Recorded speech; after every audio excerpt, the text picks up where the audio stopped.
cordial saludo a todos los que veis este programa de Iglesia en Camino, programa del Arciprestazgo Mancha Norte, de la Diócesis de Ciudad Real, que se emite a través de Mancha Centro Televisión y que también podéis ver en el canal YouTube. Contamos hoy en nuestro programa con la presencia de uno de los hombres más importantes de la liturgia, no solamente en España, sino también a nivel de la Iglesia Universal. Se trata del padre Juan María Canals Casas. El padre Juan María es un misionero claretiano, doctor en liturgia por el Pontificio Instituto Litúrgico Anselmianum de Roma. El padre Juan María fue oficial de la Congregación para el Culto Divino en el Vaticano y posteriormente director de la Comisión Episcopal de Liturgia de la Conferencia Episcopal, cargo que ejerció hasta el año 2014, en el que cesó por motivos de edad. Ha sido el responsable de los textos litúrgicos renovados en castellano, sobre todo del misal y del leccionario. Durante años ha sido secretario de la Asociación Española de Profesores de Liturgia y director de la revista Pastoral Litúrgica. Profesor en diversos centros superiores. Entre sus producciones literarias destacan los trabajos dedicados al significado del domingo y la misa dominical en la vida del cristiano. También otras producciones suyas son la oración en la Biblia y otras más. Por eso decía que contamos hoy en nuestro programa con una eminencia, el padre Juan María Casals, que esperemos que aquellas cosas que nos va a decir de la liturgia, especialmente de los llamados ministros extraordinarios de la comunión, pues lleguen a sus hogares y sobre todo pues profundicemos un poquito más todos en la liturgia. Después de la entrevista, como siempre hacemos, daremos paso a nuestras dos secciones, las secciones del Papa nos cuenta y los jóvenes nos dicen. Pues esperemos que les guste el programa.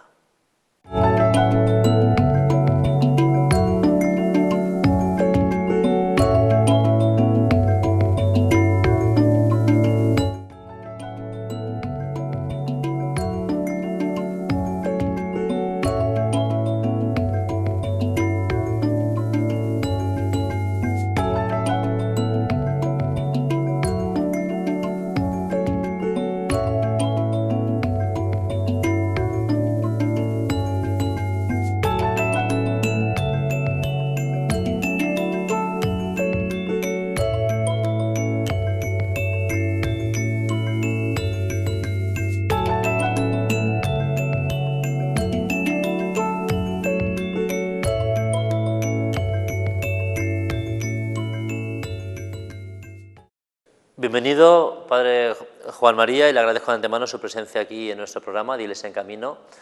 Un programa sencillo, un programa que lo que quiere es presentar la vida de la Iglesia a los hogares que nos ven, a mucha gente que a lo mejor pues ya no está de una forma más activa en la vida de la Iglesia, ahora está más desde la oración. Y bueno, pues hoy queremos que la vida de la liturgia de la Iglesia pues llegue a los hogares, entre otras cosas también para que la gente aprenda, ¿no? Porque también pretendemos que este programa, lo que se transmite, pues se pueda aprender, ¿no? Pues bienvenido a este arciprestazgo, hoy estamos grabando desde aquí, desde Alcázar de San Juan. Y bueno, primero una visión, nos gustaría que nos diera una visión general de cómo ve usted la presencia de la liturgia en la Iglesia, en nuestras comunidades parroquiales, cómo se viven las celebraciones dominicales, un poco a nivel general, no a nivel de Alcázar, evidentemente, o del Arciprestazgo Mancha Norte, sino a nivel de la Iglesia española. Gracias por hacerme esta pregunta, porque es muy interesante el saber dar una opinión de una situación real de la Iglesia en España y de la liturgia concreta en nuestras iglesias y parroquias. Hemos vivido un momento de auge después del concilio con todo lo que impuso la reforma litúrgica. Había mucha ilusión, había pues un entusiasmo, pero al pasar 10, 15 o 20 años, entonces se notó ya una descendencia, que ya no había tanto entusiasmo. ¿Por qué? Porque se había confiado en la liturgia muchas cosas que la liturgia no podía dar. Se habían hecho unas grandes ilusiones con la Reforma, pero claro, pensaron que la liturgia sería la solución de todos los problemas pastorales que hay en nuestras iglesias, en nuestras comunidades. Claro, entonces, al ver que la liturgia no resolvía los problemas, entonces fue decayendo, ¿no? Con eso se juntó todo movimiento de la secularización, que hizo mucho daño a la Iglesia. Entonces, pasó que muchos cristianos bautizados iban dejando las celebraciones litúrgicas. Era un signo que se iba perdiendo la identidad cristiana y con ello la pertenencia a la Iglesia. Y nos encontramos hoy con una realidad. Las iglesias están un poco vacías. Los cristianos, muchos no practican, otros practican de tanto en tanto, y hay un grupo de fieles que permanecen en el sentido de cumplir, no solamente de cumplir, sino de vivir la celebración en una comunidad cristiana que celebra el misterio de Cristo. Y nos encontramos con esta realidad. Ahora, ¿hemos de ser pesimistas ante muchas iglesias semivacías? No. Porque tanto lo que viene en la celebración merecen que les prestemos una ayuda pastoral, celebrativa y bien preparada. ¿Por qué? Porque ellos son iglesia. Como pueden ser un grupo de 10.000 personas, es iglesia, pero un grupo de 10 personas también es iglesia. Es comunidad reunida que Dios les ha invitado a la celebración del misterio de Cristo, que es el misterio pascual, que es lo que celebramos. Entonces, esta realidad que nos encontramos. Entonces, no hay que ser pesimistas, sino esta realidad, dar testimonio auténtico de cristianos, animarlos, y que ese grupo pequeño que tenemos en nuestras iglesias pueda ser fermento en esta sociedad de hoy y que el número irá creciendo, si Dios quiere. Dentro de estos sectores o de esa gente que ha abandonado un poco la Iglesia, sobre todo la práctica de los sacramentos, por ejemplo, y es uno de los objetivos que tenemos este año nosotros aquí en la diócesis, son los jóvenes. Los jóvenes no van a misa, ¿no? Y dicen algunos de ellos, esto es un análisis evidentemente, que es porque les aburre la misa, ¿no? Quizás la liturgia se tendría que adaptar a la vida de los jóvenes. No es muy encorsetada la liturgia y los jóvenes no entran en ese mundo litúrgico. ¿Hace falta que los jóvenes aprendan liturgia para enamorarse de la liturgia? Es un problema que estamos viviendo hoy en la Iglesia. Por eso se ha celebrado el Sínodo de los jóvenes. Estamos esperando la exhortación apostólica del Papa. Ha salido pues las conclusiones del sínodo, pero lo interesante es la exhortación apostólica. Nos encontramos en una encrucijada en la Iglesia de que al principio los obreros dejaron la Iglesia. En otro periodo ya los jóvenes. Y algunos hablan que hoy nos toca a las mujeres que dejen la Iglesia y quizá en un futuro los niños. Claro, se nos presenta unas dificultades, unos problemas muy serios de pastoral. Y entonces, con relación a los jóvenes,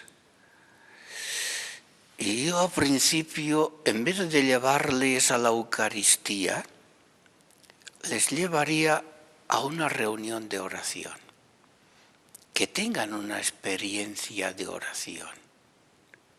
Y cuando se ha suscitado en ellos una experiencia de oración, abrirles el camino para la Eucaristía. Porque la Eucaristía es oración. Y entonces no olvidemos este concepto, porque a veces consideramos la Eucaristía un ceremonial o, qué sé yo, rúbricas y nada más, y cumplir. Y el cumplimiento sabemos que es cumplir y mentir. Cumplo, miento. Y entonces no es eso, sino que la liturgia tiene que ser vida, tanto la celebración como después de la celebración, vivir lo que hemos celebrado. No podemos hacer un abismo entre celebración y vida. Entonces es pues un precipicio, y que la celebración no pasa la vida, ni la vida pasa la celebración. Lo que celebramos, vivimos, y lo que vivimos hemos de llevarlo a la celebración. Hay toda una unidad. Y entonces los jóvenes nos encontramos pues con todos esos problemas que tenemos hoy. Ahora, si desde la catequesis, desde el primer año de catequesis se les va orientando en la experiencia de Dios, van subiendo de otra forma. Y al ir subiendo en esta forma, porque cuando un chico de 10, 15 o 20 años o incluso de 6 años, si tiene una experiencia honda, querrá él tener otra experiencia. Y buscará tener otra experiencia. ¿Por qué? Porque se encontró bien. Entonces hay que ir buscando estas experiencias, y entonces llevar a la juventud a la celebración sin una orientación de lo que vamos a celebrar es inútil. Es entonces que allí me aburro, no sé qué hacer. Este cura pues tarda 40 minutos en la homilía y es inaguantable, y comienzan todas las críticas negativas. Entonces, claro, en vez de hacer un bien a este joven, le estamos haciendo un daño. ¿Por qué? Porque él se está separando cada vez más de la Iglesia. En vez de ayudarles a comprender, hacer que el lenguaje sea más entendido por ellos, explicarles lo que es cada rito, lo que es cada momento. Entonces se le abre totalmente un mundo. Voy a poner pues un caso que me ha pasado muchas veces, explicar la Eucaristía pues a jóvenes. Y entonces ellos me han predicho: Padre, ¿por qué esto no nos lo han dicho anteriormente? Porque hemos perdido unos años. No lo sabíamos.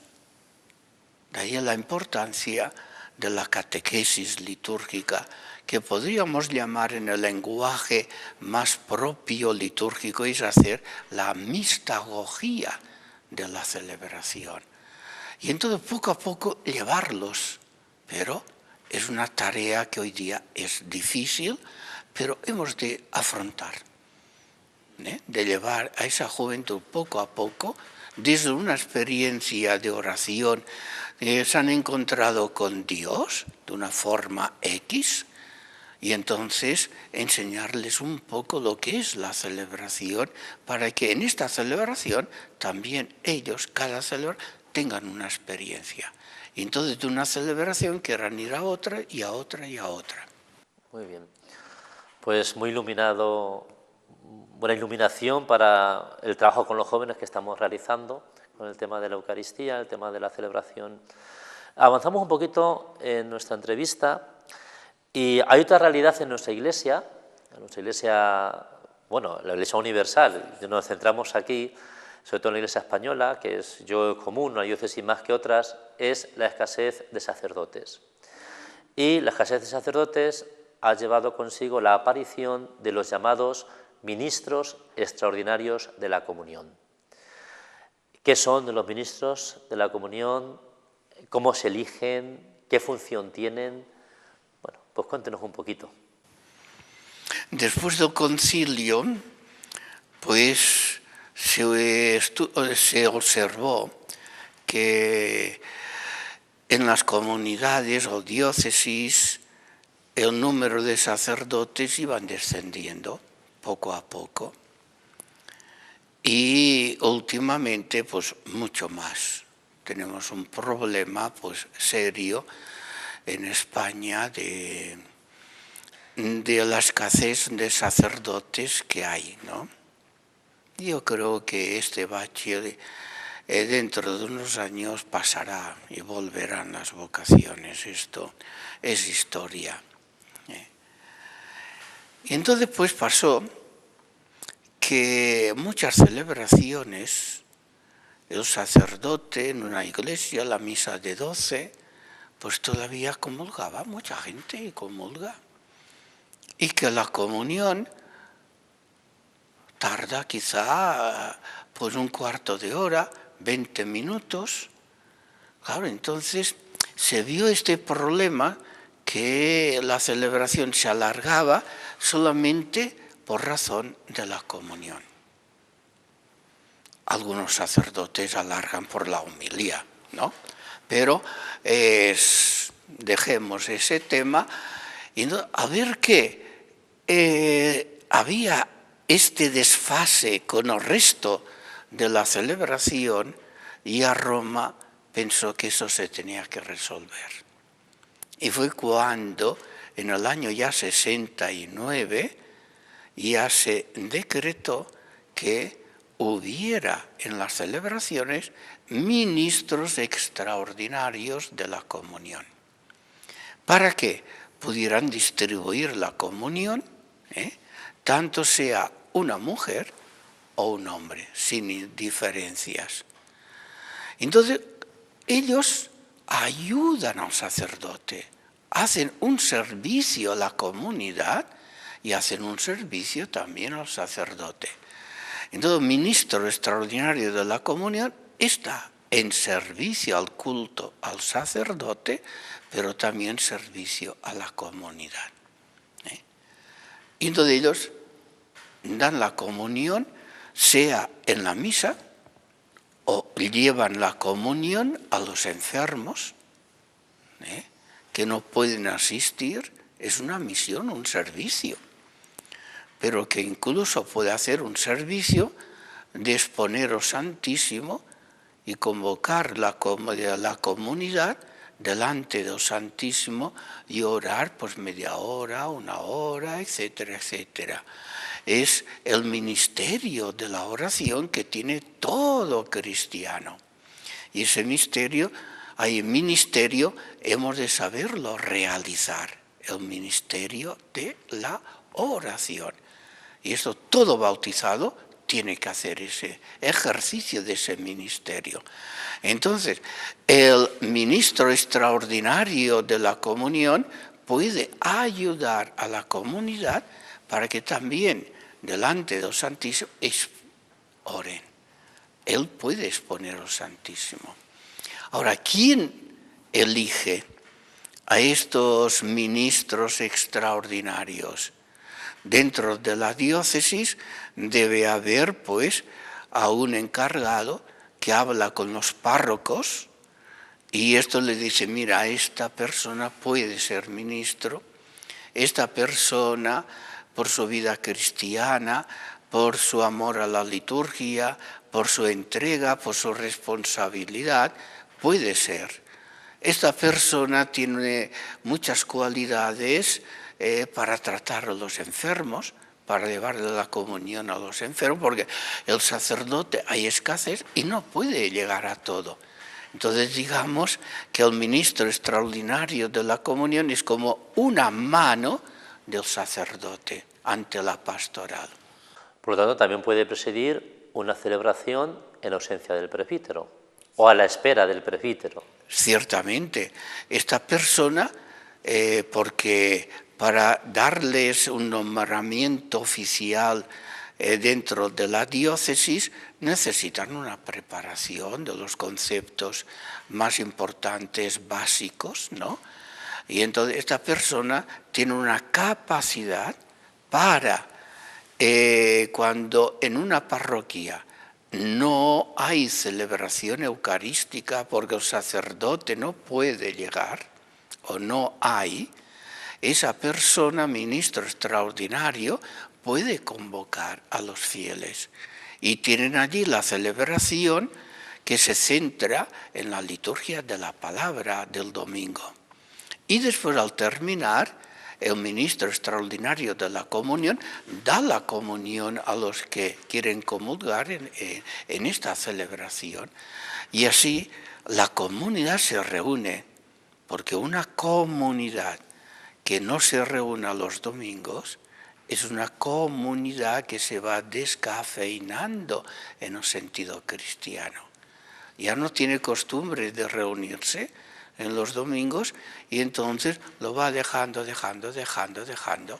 Y es cuando se va perdiendo la fe, se va perdiendo el sentido de identidad cristiana y de pertenencia.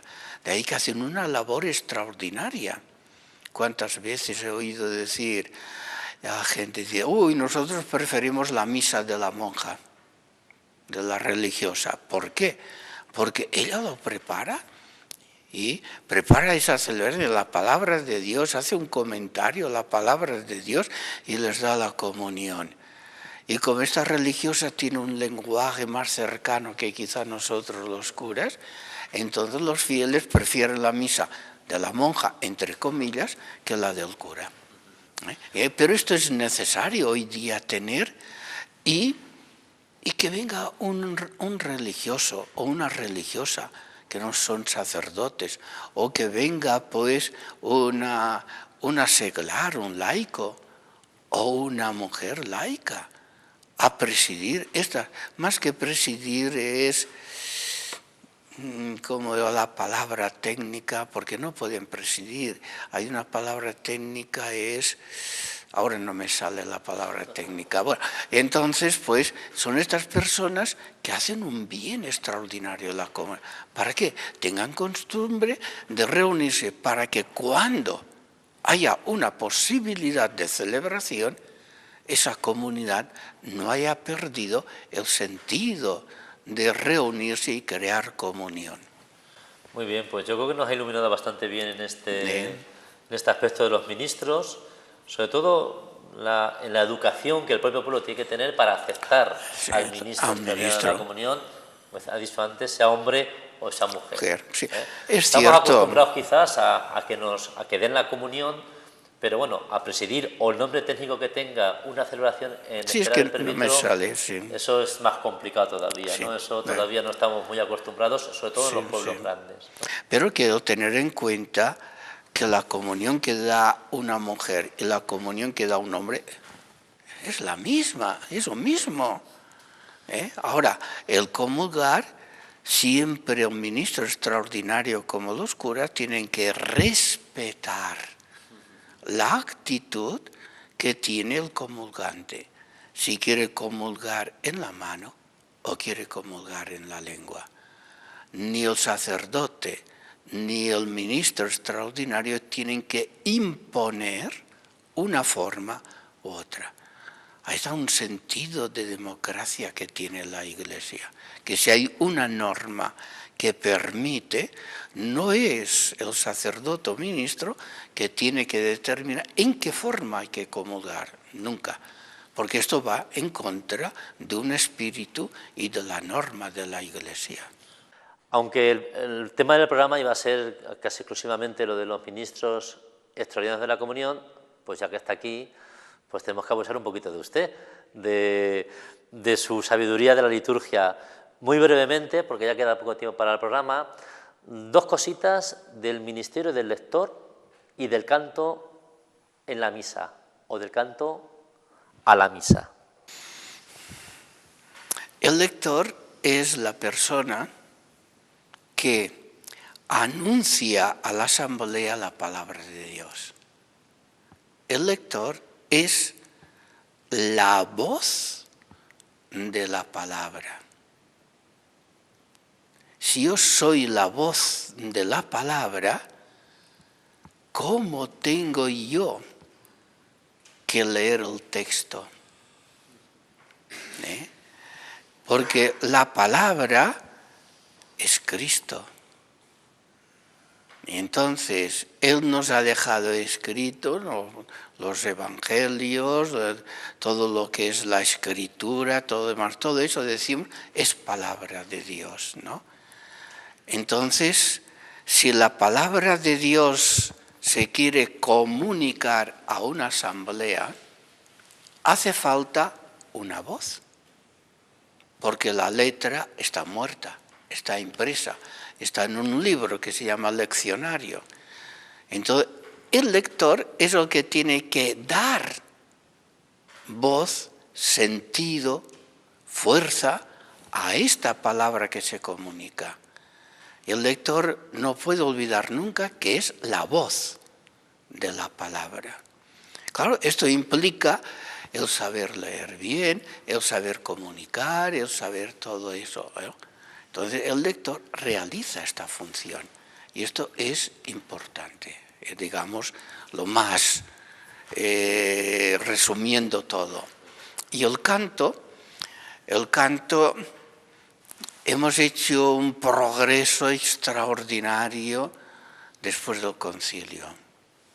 Antes siempre cantaba un grupo, siempre era gregoriano, el pueblo casi nunca cantaba, Entonces, ya aunque ya Pío X insistió en el canto y todo eso, pero no había entrado. Después del concilio es cuando se ha hecho una gran labor en las lenguas vernáculas, el poner letra y poner música. Entonces, cantamos, digamos, la misa. No cantamos en la misa. Por ejemplo, hay un banquete de primeras bodas o lo que sea y se canta. Cantamos en el convite, en la fiesta. Esto no es, sino cantar la misa. Entonces, ¿cómo hemos de cantar la misa? Con relación a los textos litúrgicos y al espíritu litúrgico. Yo en un canto de entrada en una misa no puedo poner cualquier canto, sino que tengo que saberlos elegir el canto más apropiado para esta misa de 12 de un domingo, que puede ser distinto a la misa de 6 o 7 de la mañana. Entonces hay que saber buscar y que haga referencia y al canto de entrada con relación al domingo que celebramos o la fiesta que celebramos. Entonces el canto, hemos hecho un camino muy largo, pero quizá últimamente nos hemos ido parando. Y es que ahora cantamos de un repertorio bastante viejo. Es decir, hubo después del concilio de los años 70 y 80 un boom de textos y de músicas y todo eso. Y ahora cantamos todavía pues cantos de aquella época y no tenemos poetas ni tenemos pues músicos que se animen a ir componiendo más cantos. Y siempre lo importante es la letra del canto. No es tanto la música está sometida al canto, a la letra. Entonces, la letra es lo importante, pensar aquello que dice la letra. Y cuando yo estoy pensando aquello que dice la letra y mi compañero de banco en la iglesia, en la asamblea hace lo mismo y otro hace lo mismo y otro hace lo mismo, hay una asamblea que piensa todos lo mismo. Es crear la asamblea litúrgica. Es entonces que hay comunión de pensamiento. Y claro, la comunión de pensamiento nos lleva a comunión también de sentimiento. Y es entonces que se empieza la misa habiendo ya creado con el canto de entrada una comunión entre todos los que estamos en la asamblea. Pues muy bien, muchas gracias por haber venido a nuestro programa. De acuerdo. Esperemos que todo lo que nos ha dicho al principio de cómo ve la liturgia hoy en la Iglesia, de los ministros de la comunión, de ahora del lector y del canto, pues nos sirva a todos para seguir celebrando mejor. Y celebrando mejor y aceptando pues todas las cosas que de la Iglesia nos van viniendo. No sé si para despedir el programa quiere, aunque ahora vienen las dos secciones, las secciones del Papa y la sección de los jóvenes, que el joven va a opinar sobre este tema también, a ver qué opina el joven sobre este tema. Pues tenemos una sección de los jóvenes, no sé si para terminar la entrevista pues quiere decir algo o acabamos simplemente. No, yo solamente una palabra de ánimo. Es decir, de optimismo. Aunque hay cierto pesimismo en la pastoral de la Iglesia, yo creo que nos hemos de animar. Aunque encontramos pues, que es difícil, nos toca luchar en este momento de la Iglesia, pero mirando el futuro, que dejemos al menos una huella para este futuro mucho mejor. Pues una vez más, muchas gracias y cuando gracias. quiera, pues aquí tiene este sencillo programa que bueno, pues que estamos emitiendo ya 9 años en este arciprestazgo. Bien. Pues muchas gracias y seguimos con el programa.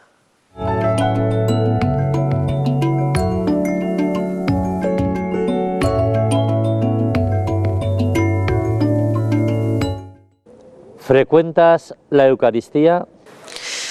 Sí, la frecuento, no todos los días, pero trato de ir los domingos y además con el compromiso de asistir a misa con los niños de catequesis. ¿Qué te aporta cuando la celebras?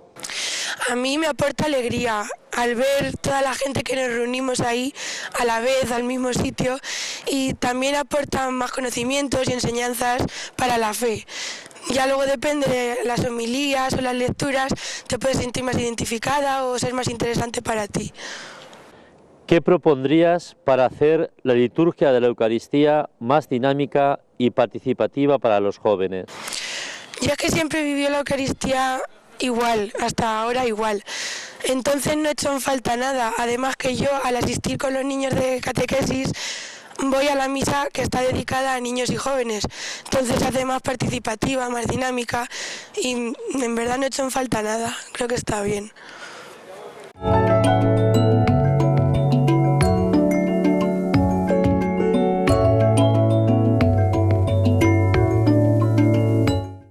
Cartas del Papa Francisco. El viaje a través del Decálogo nos lleva hoy al mandamiento sobre el día del descanso. Descansar de verdad no es sencillo, porque hay descanso falso y descanso verdadero. La sociedad actual está sedienta de diversiones y vacaciones. El concepto de vida hoy dominante no tiene el centro de gravedad en la actividad y en el compromiso, sino en la evasión. Ganar para divertirse, satisfacerse. La imagen modelo es la de una persona con éxito que puede permitirse amplios y diversos espacios de placer. Pero esta mentalidad hace resbalar hacia una insatisfacción de una existencia anestesiada por la diversión que no es descanso, sino estar alienados y escape de la realidad. Las palabras del Decálogo buscan y encuentran el corazón del problema, dando una luz diferente sobre qué es el descanso. El descanso en el nombre del Señor tiene un motivo preciso. Pues en 6 días hizo Yahvé el cielo y la tierra, el mar y todo cuanto contienen, y el 7º día descansó. Por eso bendijo Yahvé el día del sábado y lo hizo sagrado. Esto lleva al final de la creación, cuando Dios dice: vio Dios cuanto había hecho y todo estaba muy bien. Y entonces empieza el día del descanso, que es la alegría de Dios por lo que ha creado. Es el día de la contemplación y de la bendición. Es el momento de la contemplación, es el momento de la alabanza, no de la evasión. Es el tiempo para mirar la realidad y decir: qué bonita es la vida. Para nosotros cristianos, el centro del día del Señor, el domingo, es la Eucaristía, que significa acción de gracias. Y el día para decir a Dios, gracias por la vida, por tu misericordia, por todos tus dones. El domingo es el día para hacer las paces con la vida, diciendo, la vida es preciosa. No es fácil, a veces es dolorosa, pero es preciosa. Ser introducidos en el auténtico descanso es una obra de Dios en nosotros, pero requiere alejarse de la maldición y de su encanto. La bendición y la alegría implican una apertura al bien que es un movimiento adulto en el corazón. La vida se vuelve bella cuando se abre el corazón a la providencia y se descubre verdadero lo que dice el Salmo. En Dios solo el descanso de mi alma.